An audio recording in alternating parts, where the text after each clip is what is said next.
రికవరీకి కావాల్సిన ఎనర్జీ ఉందని డాక్టర్ చెప్పారు. నువ్వు బయటకు పో. పదమ్మా పదా.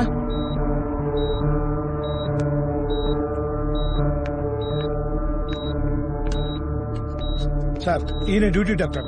నమస్తే రావు గారు. వీళ్ళందరినీ కూడా బయటకు పంపించి డోర్ క్లోజ్ చేయండి. రండి బయటికి వెళ్ళండి. రండి బయటికి వెళ్ళండి. మా మీరు కూడా. రావు గారు మీరు రాసుకోండి. హలో హలో,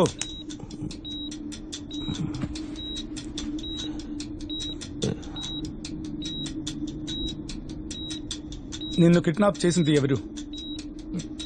చెప్పు, ఎవరు? మీరే సార్. రావు గారు రాయకండి, కొట్టేయండి.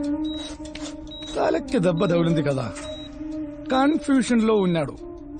డాక్టర్ ఎప్పుడు నార్మల్ అవుతాడు? I think 10 to 15 days he will be all right.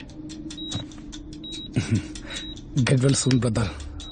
అప్పుడు ఇంకా ఎంక్వైరీ చేసుకుందాం. బాయ్.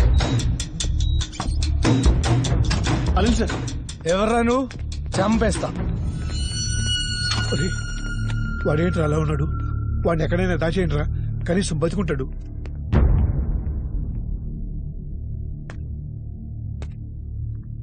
వెళ్ళిపోరా, నువ్వు వెళ్ళిపో.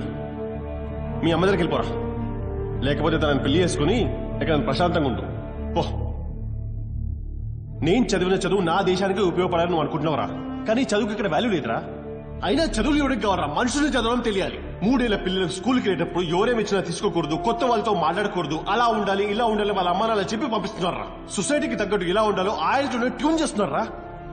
మీ అమ్మ నీకు ఎలాగో నేర్పించలేదు, నువ్వు నేర్చుకోలేదు.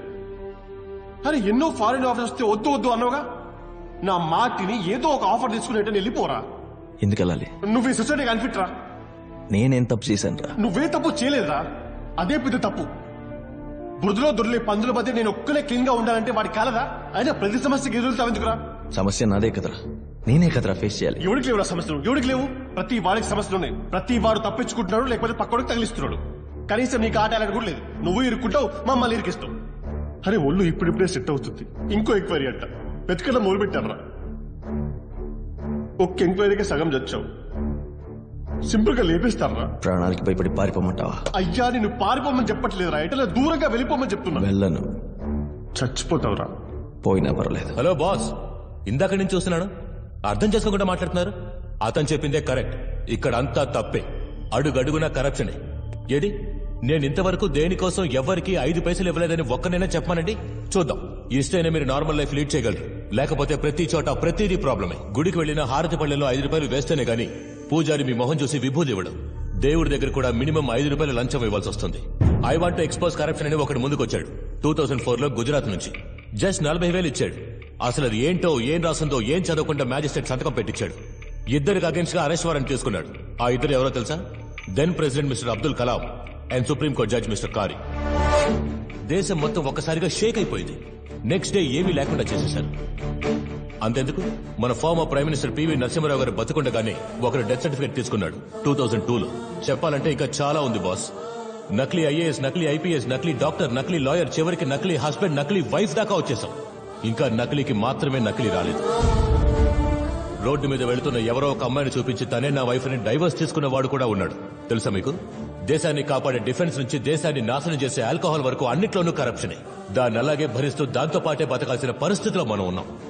హత్యలకి, దోపిడీలకి, అల్లర్లకి, పోరాటాలకి, పదవులకి, మోసానికి, ద్రోహానికి, పని చేయడానికి, చేయకపోవడానికి, రూల్స్ పాటించడానికి, పాటించకపోవడానికి అన్నిటికీ ఒక రేట్ ఉంది. కావాల్సింది డబ్బే. మంచితనాన్ని మర్చిపోవాలి, మనల్ని మనం మార్చుకోవాలి, అడ్జస్ట్ అవ్వాలి, చూసి చూడనట్టు ఉండాలి. డబ్బులు ఇవ్వాలి అంతేగా? ఇస్తాను. అవసరానికి మీ పనులు అవడానికి ఇస్తున్నారు కాబట్టి మీరు చేసే తప్పు మీకు తప్పులాగా అనిపించట్లేదు. నేనేస్తాను, ఇస్తాను.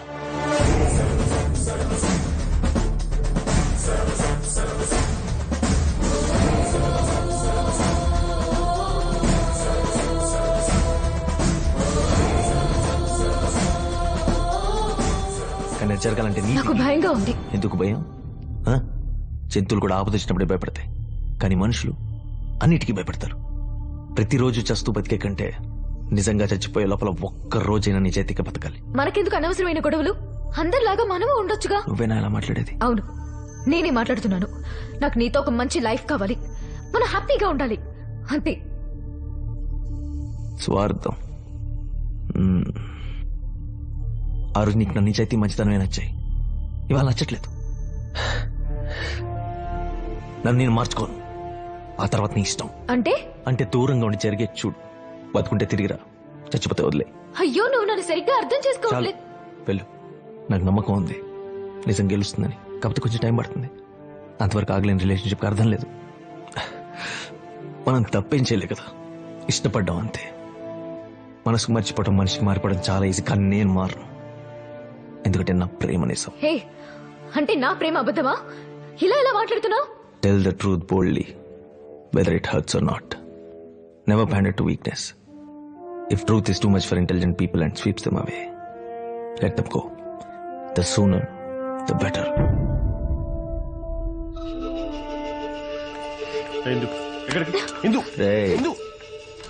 వదిలే, నువ్వు నాతో ఉంటావా లేదా?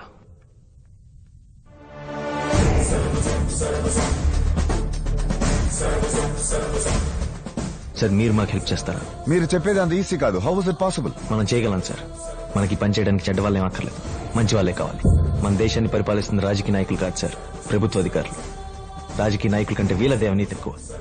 ప్రభుత్వం ఒక్క మనిషి కోసం 1000 రూపాయలు కేటాయిస్తే అతని చేతికి వచ్చేది 100 రూపాయలు మాత్రమే. మరి మిగతా 900 ఏమవుతున్నట్టు? మధ్యలో ఉన్న వీళ్ళు తినేస్తున్నారు.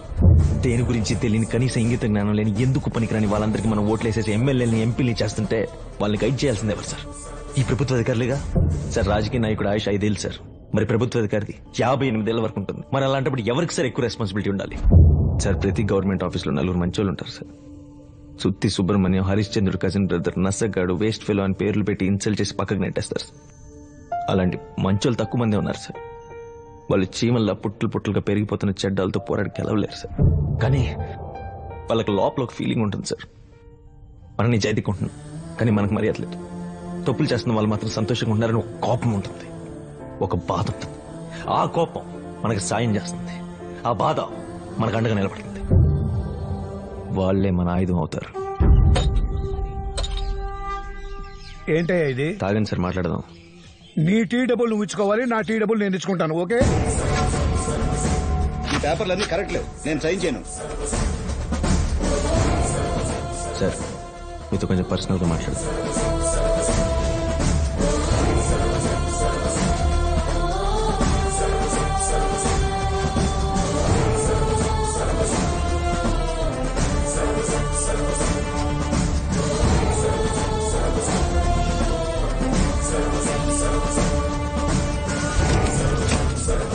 పై అధికారుల సహకారం లేకుండా ఒంటరిగా ఒక బస్సును వెంబడించి పట్టుకుని సోదా చేసి లెక్కలోకి రాని 5.5 కోట్ల రూపాయలను స్వాధీనం చేసుకున్న మహిళా అధికారి అంకితారావు ఆర్డీఓ. అవన్నీ మీడియాతో చెప్పలేం.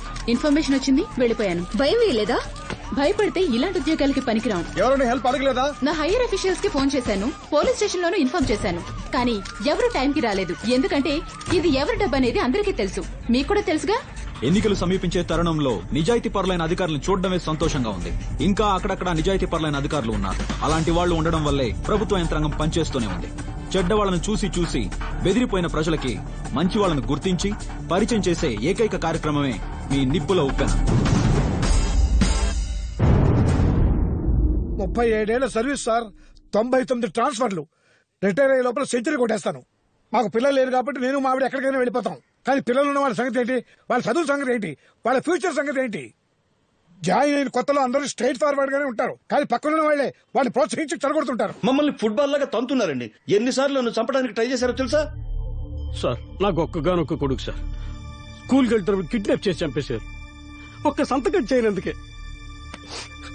వాడంటే నాకు ప్రాణం సార్. అప్పటి నుంచి నా భార్యకి మతి స్థిమితం లేదు, శవల్లా బతుకుతోంది సార్. ఇది జరిగి ఇప్పటికి 18 సంవత్సరాలైంది, ఇంకా తీర్పు రాలేదు. ఆ కిడ్నాప్ చేసిన వాళ్ళు ఒకటి చచ్చిపోయాడు కూడా. ఇంకా తీర్పు వస్తాయంటే రాపోతాయండి సార్. ఆలస్యంగా జరిగే న్యాయం అన్యాయంతో సమానం సార్. న్యాయానికి కూడా కులం కావాలి సార్. అది ఇప్పటికి ఇంకా టార్చర్ చేస్తూనే ఉన్నారు సార్. అయినా నేను మారలేదు సార్, మారను కూడా మారను సార్. లంచాలు తీసుకోవడంలో ఉన్న సిన్సియారిటీ తెలివితేటలు చేసే పనులు చూపిస్తే మనం ఉండే చోటు స్వర్గం అవుతుంది సార్. సార్ నిజాయితీగా బతికే వాళ్ళం ఇంకా ఉన్నాం సార్, కానీ అక్కడక్కడ ఉన్నాం. మేమే కాదు, మాలాంటి వాళ్ళు ఇంకా చాలా మంది ఉన్నారు. అందరినీ ఒకటి చేద్దాం. తమ్ముడు, నిజాయితీగా పనిచేసే గవర్నమెంట్ అధికారులందరూ ఒకటైతే ఏం జరుగుతుందో చూపిద్దాం. గుడ్. నెక్స్ట్ సీతాలక్ష్మి మీట్ అవ్వండి. సీతాలక్ష్మి. నా సీతాలక్ష్మి గారు, నేను రామాచారి. అయితే అయితే అరవింద్, రాజా చెప్పారు రండి, లోపలికి రండి. బీరో లోపలికి రమ్మంటుందంటరా? ఈ ఒక్క పని ఎంతసేపు చేస్తారు? త్వరగా చేయండి. ఇంకా ప్యాక్ చేయలేదా? ఎంతసేపు క్లీన్ చేస్తావు? టైం లేదు, త్వరగా చేయి. అలాగే కాదు కానీ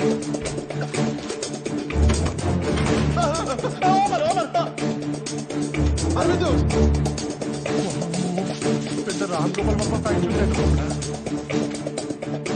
అక్క 1971 మదర్ డాక్యుమెంట్ ఏమైంది? రే, ఆ యదవని కొంతసేపు ఆగమని చెప్పు, రెడీ చేయాలిగా. ఆడి పేరేంటి? ధర్మారావు. ఫ్రాడ్ నాయాలకి పేరు చూడు.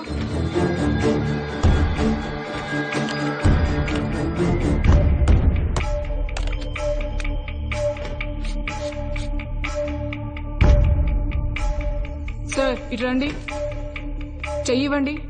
ఆ చెయ్యి సార్. ఎందుకు చేయించు? ఇంతమంది క్రిమినల్. అయ్యో అయ్యో అయ్యో. ఇట్రా. తీసుకెళ్ళివు, ఎవరు కనిపెట్టలేరు. ఇదిగో మా మెడికల్ కాలేజ్ సర్టిఫికేట్. రాజా గారు కరెక్ట్ మనిషి దగ్గరికి పంపించారా? కేబీఆర్ పార్క్ మన పేరు మీద రాయించుకుందామా? అది జస్ట్ 390 acres. Airport 5400 acres. నీ ముత్తాతదని డాక్యుమెంట్ క్రియేట్ చేస్తాను. ఫైట్ చేసి తీసుకుంటావా? వద్దురా. వచ్చిన పని చూడ.